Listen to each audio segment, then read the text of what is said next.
Establish అయింది. ఇది మన రాజధాని అనేది. సో, నువ్వు దాన్ని నువ్వు ఖండించాల్సిన అవసరం లేదు. అమరావతి అనేది మన రాజధాని.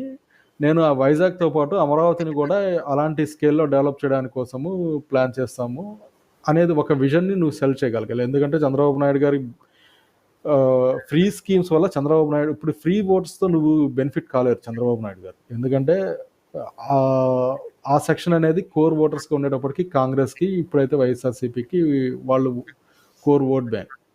అవును. మీ ఓట్ బ్యాంక్‌ని స్ట్రెంథెన్ చేసుకుంటూనే అందులో కూడా ఇప్పుడు చూసుకుంటే మనం జాతీయ లెవెల్‌లో మన జాతీయ స్థాయిలో మన ఈ గణాంకాలు గానీ, లెక్కలు గానీ తీసుకుంటే పావర్టీ అనేది ఇంప్రూవైజ్ అవుతుంది. సో, పావర్టీ అనేది ఇంప్రూవైజ్ అవుతున్నప్పుడు ప్రతి ఒక్కడు గవర్నమెంట్ స్కీమ్స్ మీదనే డిపెండ్ అయ్యి బతకదామని అనుకోరు. సో, వాళ్ళకి ఆశలు పెరుగుతాయి, ఆకాంక్షలు పెరుగుతుంటాయి. ఆ డ్రీమ్‌ని